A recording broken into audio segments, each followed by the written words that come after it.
I hate this. Dating apps and dating in general is awful. I hate it. Why do they match with me if they're not even going to respond? Why is it so difficult to get them to talk? Or maybe you meet someone in person and it's like, dang, are they ever going to shut up about themselves and ask me anything about me? These people, they don't really want to meet in person. Why is she using all those filters? I can't even tell what she looks like. Oh my God, is he really asking for nudes? Are you kidding? Dude, separated is not the same as divorced. Hit me up when you got your papers. Hey, I thought we were going to meet. Where'd they go? Deleted account. I get it. Dating apps and dating can be awful. But what if I told you with a simple mindset shift, dating could be effortless? Keep watching to find out how. My name's Amanda Harris, and I offer subconscious solutions to people who are struggling. Book a call with me to transform your dating life. The link is in the pinned comment below. I can't wait to meet you. So how can you shift your mindset to make dating easier and more effortless? Here's the deal. You have to stop viewing each date as a quest for a partner. When we do this, each one is a failure or a success, mostly failures. Instead, reframe the goal of dating as personal growth. When you view the goal of dating as looking for a partner, each date becomes a win or a loss. Or let's get real, mostly loss and frustration. But when you change the goal of dating to personal growth and learning new skills, each and every date, no matter how bad, can be a success. So how does this work? I'll use myself as an example. In my last relationship, I went way too fast and got really attached to him before I knew him very well. So my goal, my personal development goal for this go round is to learn to go slower. A few weeks ago, I went on a lovely first date with a young man who was really impressed me. He would ask me questions and actually listen to what I had to say. I was really excited. Whenever he walked me to the car, I could kind of sense he wanted to kiss me. And in my opinion, that generally is too fast for me. Or in the past, I kissed on a first date, and so I'm trying to go slower. I'm not saying that this is what you should do or shouldn't do, but for me, I'm trying to go a little slower. So I gave him a nice hug. The next morning, he messaged me if he could see me that night. Again, 2 dates in 2 days is a little fast for me. I'm trying to go slower. It felt rushed. So I told him, I said, hey, that's a little fast for me, but how about we go to dinner next Friday? He agreed that would be great. The next Friday rolled around and he asked for a rain check. A few days later, his account was deleted. I know you guys have experienced this. So there was a time when I would have been like, oh my gosh, these men, what are they doing? Do they even want to meet? What is happening? I don't know. This is so frustrating. Anyone would have been with ears would have been able to hear me. How am I ever going to find a partner when they do this? Right? Now, I'd be lying if I said I wasn't a little disappointed or frustrated, but it was more like 20% disappointed and frustrated and 80% grateful that I got the chance to practice going slower, that I got the chance to practice this skill, because it is a skill, of learning how to go slower. And going slow paid off, right? I'm so grateful that I didn't let him kiss me and let him take me out the very next day and then disappear, right? What a success. I did it.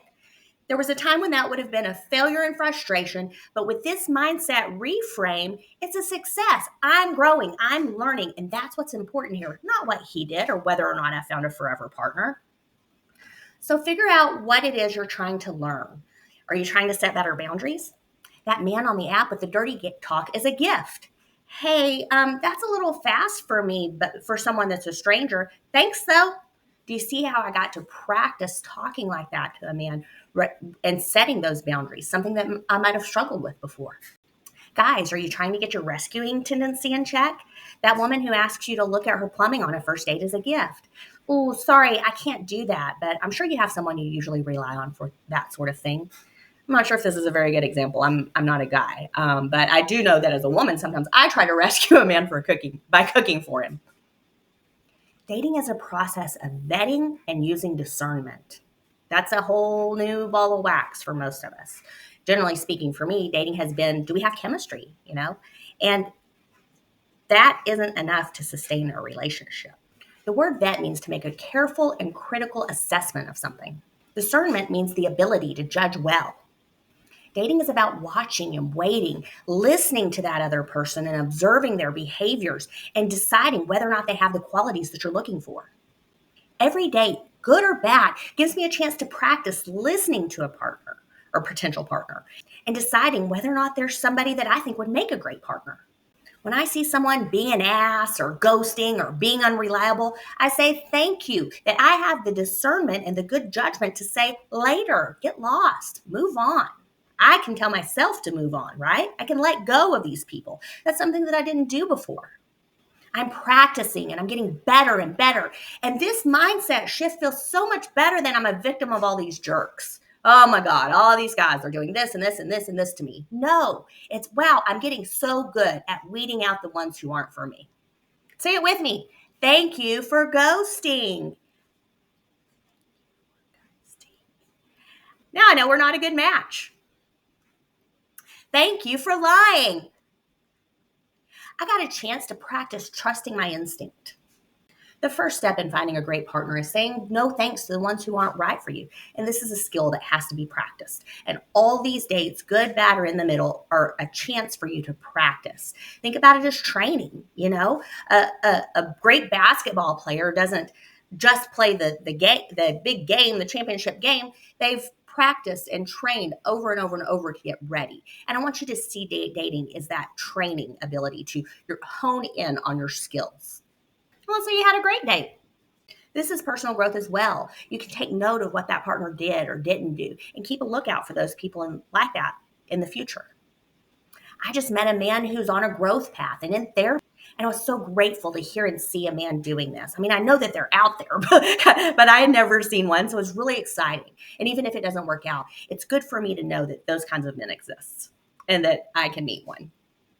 A really great way to change mindset, especially in this case, is through journaling. Each day, can you write down what you learned or how you grew through the apps today? How did you grow, learn, or practice relationship skills that day? Thank you, thank you, thank you for this opportunity to grow, rather than, oh my God, these people on the apps, they're awful, right? You can do it, I promise. So what do you think? Comment below on how dating is helping you learn, grow, or practice a personal development skill. Be sure to like and subscribe.